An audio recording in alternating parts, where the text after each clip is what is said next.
Hey everybody, Brian here from Solid Woodworks for our 4Runner 5th generation install video. The tools you're going to need for this install is a drill motor with a Phillips head, a flathead screwdriver, and then a 10mm socket, or I have an adapter that goes on my drill motor. So let me show you the first part for the install video.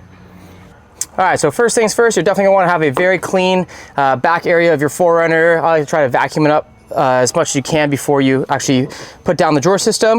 And then right here in the back, you're going to see these D-rings. So you're going to want to use a flat screwdriver, pop this little plastic cover up. Now that'll expose a socket head bolt there. I'm going to use my 10mm and just unscrew that. Once that is unscrewed, you're going to want to take that bolt out and we're going to reuse that. So just push the bolt through and take that, set it aside to use on the installation of the L brackets. Same thing on your passenger side. Okay, now that you have both of your D-rings out, this slanted piece, you're just gonna pull up right here and get your hand in the middle and just pops right out like that. And then you can kind of put that wherever you want or store it in your garage. So for your 4Runner drawer system, it's gonna come with 2 L brackets.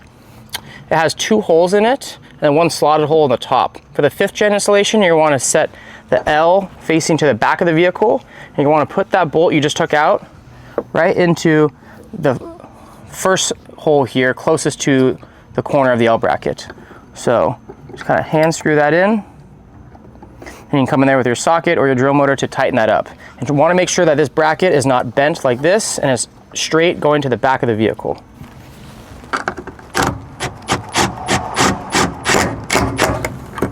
Same thing on the driver's side. So this bracket is actually universal for all of the 4Runner models.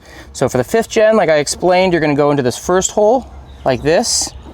For the 4th gen, it's actually, the bracket will turn around and go this direction, going into this hole as well. And then for the 3rd gen, the bracket will actually get mounted further over here in the same orientation like this, and it'll go into the front hole as well. So this is a universal bracket for all of the generation 4Runners. All right, so now it's time to bring the drawer system over to the back of your 4Runner. Usually helpful to have a friend on the other side picking it up, set it on the carpet, and slide it in. Okay. There we go. You're gonna want to slide your system as far back as you can, and you're gonna want to come into the back of the vehicle, lift it up on top of those L brackets.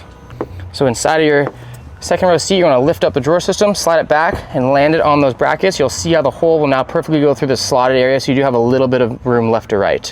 You're going to want to look down each side of your drawer system and see if it's the equal distance from the plastic on both sides. Looks like the system needs to go this direction a little bit. So your hardware kit will also come with these 2 1/4-20 bolts. These are the ones that are going to attach into the L brackets here. So grab one of these. I like to hand tighten it first, and then you can tighten it up with either a screwdriver or a drill motor.